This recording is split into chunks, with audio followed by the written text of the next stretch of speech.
Alright guys, so real quick before I get into the video, I want to say something really important. So one of my good friends actually started up his own YouTube channel, but as of right now it's not too big.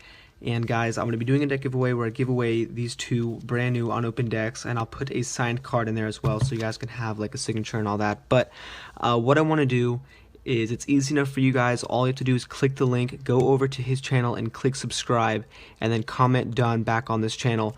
But please guys, I will be giving away these two decks as soon as he hits 1,000 subscribers. That is the goal.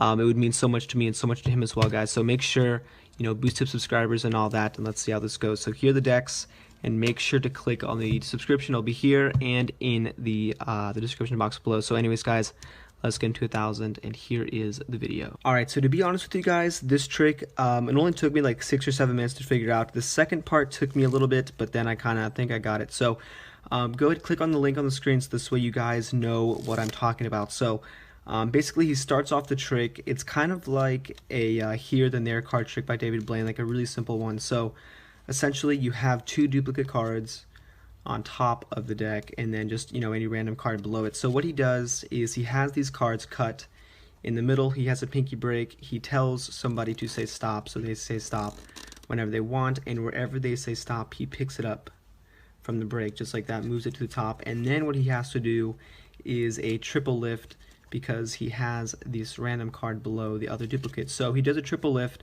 He says, alright, go ahead, sign the card. Mel B signed it, and then he gives her back the card she chose, and then what he does is give her the top card, which is one of the duplicates. So she's holding this now in her hands, thinking it's her signed card, and then he does like a little top shot maneuver, shoots the top card over, which is now one of the duplicates, and says, you know what, this is going to be my card. So he just kind of flashes it around in order to get a break just above the top card, which is actually the spectator's card. He has a break now, he sets the card on top, and then he does a shake change. So I'll leave a link on the screen so you guys can do that. So essentially he's just reversing the order of these two cards. He says, you know what, okay, so look, here's my card, and all he has to do is shake the deck or shake the card around, and then magically this is going to be now the spectator's card. And he says, you know what, if I have your card, go ahead and look at yours. And Mel B flipped hers over and it was his. So they just kind of switch places, and he says, alright, go ahead, take your card as like a souvenir or whatever. And he puts the deck off to the side. Mel B is now holding her card. Okay, remember, this is a completely forced card. So he intended for her to pick this card the entire time during the trick. So then he goes up to Simon and has a little notebook here, and he says he has drawings or whatever. But here's the thing. So when he flashes the notebook at first, he kind of gives the illusion that there's a whole bunch of choices here. So essentially I assume that it is a Svengali type notebook. So that means that every single, I'll kind of give you guys a brief overview. So essentially the Svengali deck looks like this.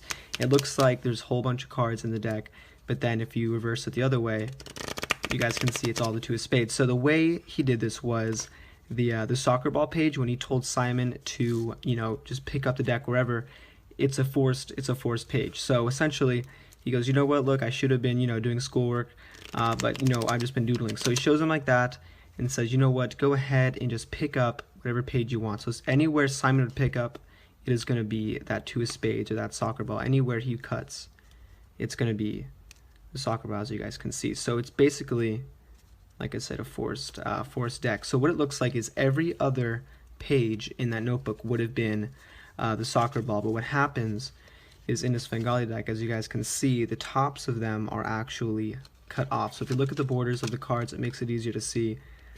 You see how the two of spades is cut a little bit on top. There's less white than a regular card. So that's kind of how the trick works.